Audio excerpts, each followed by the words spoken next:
Zion olive. An olive tree that has its name in the field, even as a um, Nephi had olive tree in its time, and he forgot it, is not Chickacah. To what does this refer? To its name, to its performance, to its place, to its name that was Shechoni or Basani, to its performance, that it yields much to its place, that it stands alongside a press or alongside a breach, and all other olive trees to a Chickacah, but through are not. And Rabbi Yossi says there is no Chickacah for olives. If an olive tree standing among three rows of two rectangles was forgotten, it is not chikkacha. If an olive tree which contains two saws was forgotten, it is not chikkacha. When does this apply? When he had not begun. But if he had begun, even as in a tofa olive in its time, and he forgot, it is chikkacha. As long as he has under it, it has it. I'm sorry. As long as he has under it, he has at its top. Rameya says from the time the machaba is gone. Right?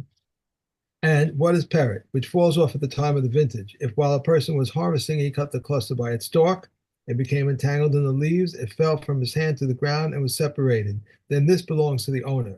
If he sets down his basket under the vine when he is harvesting, then he robs the poor of him, as it has been said, remove not the landmark of those who come up. Okay. Ezehu olelos. Okay, so now olelos is another din that's specific to grapes. Mhm. Normally, as you know, grapes grow in a cluster, and the Torah uh, told the vineyard owners that when you have grapes that grow loose, like as a single uh, berry on that's not attached to a cluster, those olelos belong to the poor. You can't take them. Okay.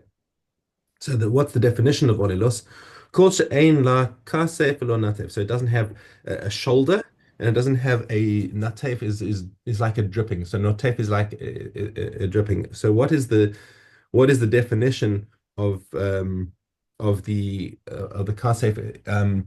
It's like the kasef is when it's let's get the exact translation over here. So you've got the spine of the plant that's coming down, okay, and you've got the little clusters that come out, um, and now and when they are when they're falling over each other, that's called katef. It's like that's called a. I'm not sure why that's they use the analogy of a shoulder, but when you've got the things sort of covering each other, when they come off the stem and the cluster falls on top of another cluster, right? So So they're, there's a, they're sort of overlaying each other. so there's a cluster. You have a cluster of grapes, and some of them are hanging over each other. Is that Yeah, what we're talking about? that's right. Right. So that's called the katef, and the natef um, is like at the end of the stalk. That's the bit that sort of drips off the end. If it has the notim lamata harizinika natef. So our mission is coming to tell you that a cluster of grapes, a small cluster of grapes that has no katef and no natef, okay, but rather just like a few little grape berries that are scattered all over it. That's called olelos. So they're not, in other words, they're not overlapping each other. If they were overlapping each other, you could say, okay, that's katef.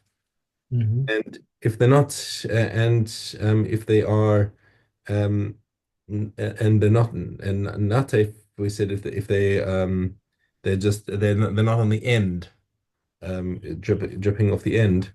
Mufuzarim, okay, so those are called that's called olelos. And what is the origin of the term olelos? He says because the eshkol, the cluster, it looks like olel-ish. Um, just give me the translation. You've got the translation in front of you over there. Oleot, Oh, it yeah, says,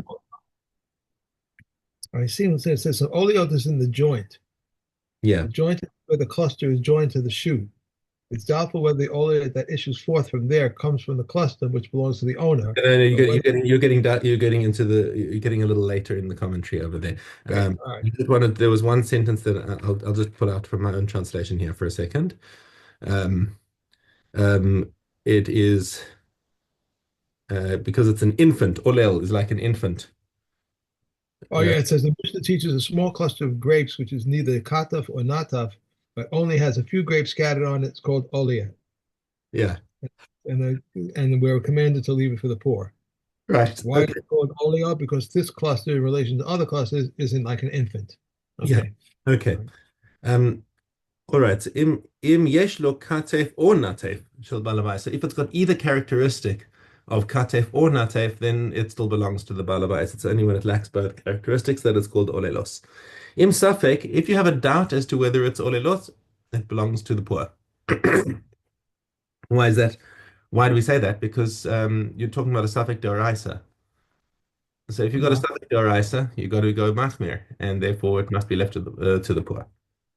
Or leles sheba akuva. What about an oleles that's by a joint, um, right? So there's um, oleles in the joint, so where the cluster is joined to the shoot. So now it's doubtful whether the oleles that issues forth from there comes from the cluster, which belongs to the owner, or whether it comes from the shoot and doesn't have either katef or natef. So then it doesn't belong to the poor. So how do you examine it? Um, Im nikretzes ima ishkol, if it can be detached with the cluster. So the way to test it is basically cut off the cluster and see if the berry comes off. If it doesn't come off, then it's if it comes off with the cluster, then it belongs to the Baal Habaisim. Lav hare he shel aniyim. Okay. Garga yechidi. What happens if you've got a completely lone berry? Um, Rabbi Yehuda Omer Eshkol, the Chachamim Omerim Oleles. So Rabbi Yehuda says that a lone berry like this is actually called a cluster.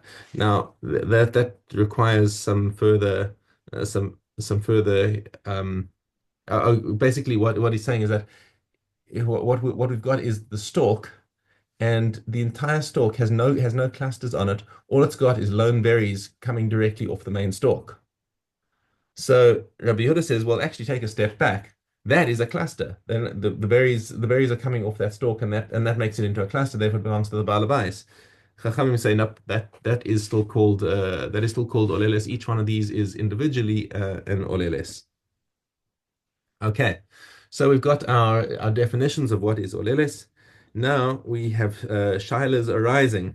Mishnah Hey, Hamedel begefanim. So a guy is coming and pruning the vines. Okay, this is apparently something that you do while the fruit is growing. You might say it's too heavy. If you have too much fruit, it actually spoils the quality of the fruit. So let's thin it out a little bit and get less fruit but better quality. Okay, so now Shiloh comes is while he's busy trimming, does he have to be careful to see how it's developing and see if they're olelos, and if they're olelos, he has to leave them for the poor because it's not his that he's trimming. Okay. So says the Mishnah, Keshem shehu meidel b'toch shelo, kein hu meidel b'shel aniyim. He doesn't have to worry about it. Because the trimming, this is quoting Divri Rabbi Yehuda. Says Rabbi Yehuda, you don't have to worry about it. Ultimately, the trimming is going to benefit the poor as well because their olevos are going to come out better.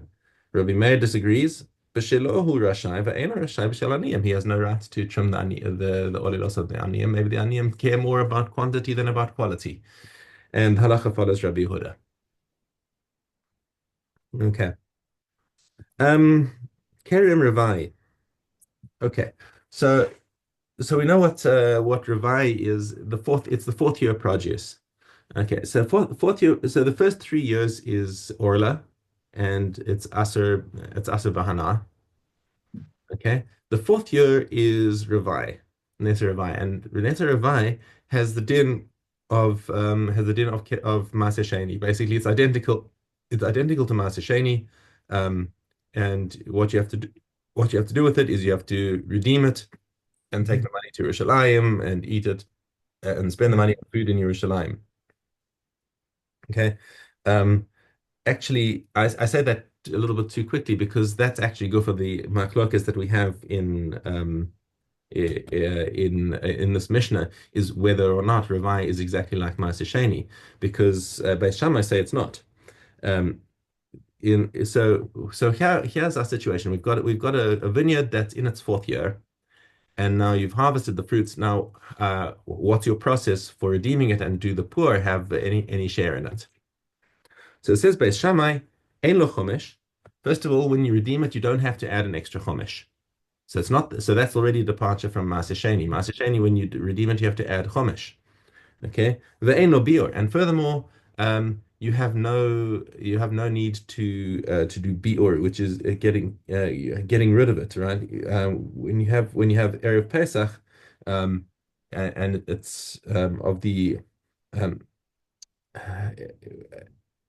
ein chomesh ve'ein lo bior on Erev Pesach of the fourth and the seventh year in the Shemitah, because that's when you have to get rid of all of your Maaser Sheni, your Maaser Ani, or you have to make sure that all of your Maaser Ani has been distributed after the before Pesach, because then everything from the third year and sixth year are Maaser Ani years.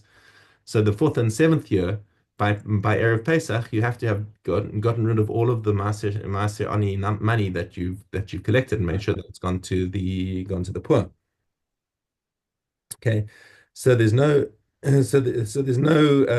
beer for this because according to Beis Shammai, um, uh, a kerem revai is not permitted to and kerem revai shave b'kol l'maaseh sheni. Let's just get that translation exactly the same. Um, the laws of kerem revai and maaseh sheni are not identical in every respect. Okay. Um, but by Yeshlo, they say no. The laws are exactly like Maaseh Sheni, and you have to have distributed everything that you needed to and got rid of whatever produce is in your house that has to have been distributed by Maaseh Sheni by Erev Pesach. Okay, Beis Shammai omrim yesh lo peret v'yesh lo olelos, and furthermore he says the din of peret, the things that fall off, the olelos all belong to the aniyim. And okay, what do the aniyim do with kerem revai? Aniyim put in latzman, and it's their responsibility. The Baal Kerem has got to put a sign up on his kerem and say, this kerem is neta revai. If you're coming to glean things, peret and whatever, you've got an olelos, then please be careful to redeem it. So the aniyim have to take responsibility for themselves. But it's so this because it's neta revai, there's no din of any matanas la'aniyim in it. The whole thing is he can take everything to the wine press for himself. Mhm. Okay, and that's It says here at the end, it says, Beis Hill holds that Karen Ravai, like my Sasheni, is property that belongs to Hashem and not yeah, to the owner, and the poor has no part in it then. yes, exactly. Okay. So These three, that is of course the halacha like Beis Hillel that kerem revai is identical to Maaseh Sheni in every respect. I'm going to really have to go over this because this is a little confusing. All Okay. right. Yeah. Okay. Back to Dalad Yud. Okay. What is lechet? That which falls down during the reaping. If while reaping a person reaps a handful plucked a fistful, or a thorn struck him and he fell from his hand to the ground, then this is the owner's. This inside the hand and inside the sickle for the poor, behind the hand and behind the sickle for the owner. The top of the hand and the top of the sickle, Rabbi Yishmael says, for the poor, and Rabbi Akiva says for the owner. Ant holes among the standing corn are the owners, and those after the reapers, The upper ones are for the poor, and the lower ones are for the owners. The mayor says all of the poor for doubtful leket is leket. A heap under which leket has not been gathered, whichever touches the ground belongs to the poor. If the wind scattered the sheaves, they assess it, how much leket it would yield, and he gives it to the poor. Reb Shimon ben Gamliel says he gives to the poor as much as usually falls. Okay. Okay. All right. Let's go and finish Uktzin. Okay.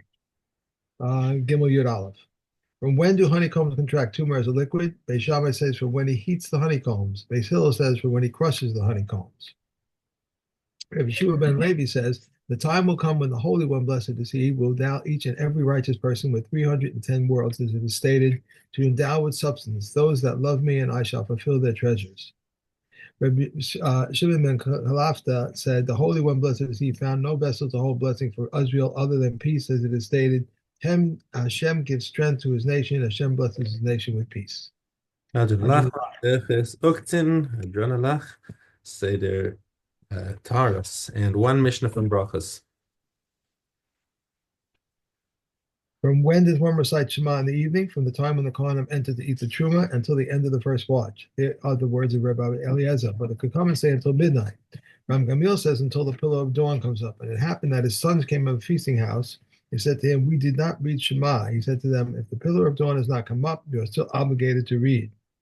And it did not, and not this alone, but for whoever the sages stipulated until midnight, the mitzvah still obtains the pillar of dawn.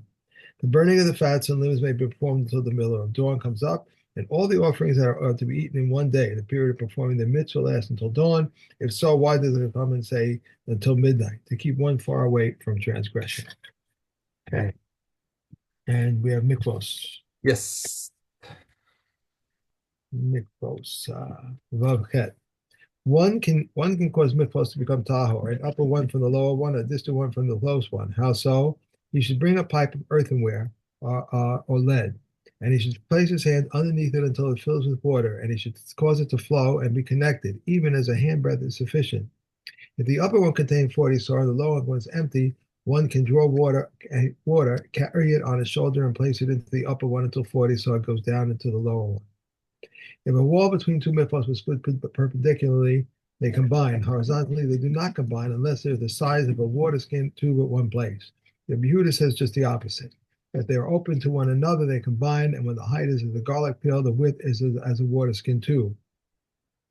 Regarding a fixture on the drain of a bathhouse, when it is in the middle of it, it qualifies the mikvah, but when on the side, it does not qualify the mikvah because it is like a mikvah next to another mikvah. These are the words of Meah. But they can come and say, if the bath contained one revius of rainwater before it reached the fixture on the drain, it is valid. If not, it is invalid.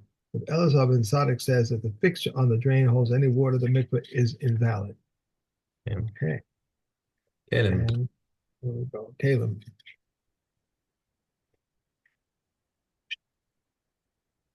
Okay, Gimel Dalet. A barrel that is fractured and one coated it with dung, even if one removed the dung and the fragments fall apart, it is tameh. So it has never lost the designation as a utensil. If the barrel broke and one glued its fragments together, or if one brought fragments from elsewhere and then coated them with dung, even though one removed the dung and the fragments remain together, it is tahor, since it has lost its designation as a utensil. If it had a fragment that contained a quarter log, the entire barrel transmits tuma via contact, and opposite that fragment transmits tuma via airspace. If one coats a sound earthenware utensil, Reb Meir and Reb Shimon rule the coating tameh, but the Talmud say if one coats it a sound utensil, then the coating is tahor. But if one coats a fractured utensil, the coating is tameh, and the same applies to the reinforcement of a gourd shell. The Yablis used to coat pitol, that which such as is tameh. The stopper of a barrel is not regarded as connected, and that which such as the coating of an oven is tameh. Right. Of Basra. And Gimel Aleph. Possession of houses, pitches, ditches, vaults, dovecotes, bathhouses, olive presses, irrigated fields, slaves, and anything which provide benefit continually must be 3 years from day to day. A field watered by rain must be possessed 3 years, but not from the day to day. Rabbi Yishmael says 3 months in the first, 3 in the last, and 12 months in between, for a total of 18 months. Rabbi Akiva says 1 month is the first, the 1 month in the last, 12 months is between, for a total of 14 months. Rabbi Yishmael said in regard to what is said, when is it said? In regard to a field of grain. However, in the case of a field of trees, if he gathered his crop, picked his oils, and gathered his dry figs, these count as 3 years. There are 3 lands in Eretz Yisrael in regard to Chazacha.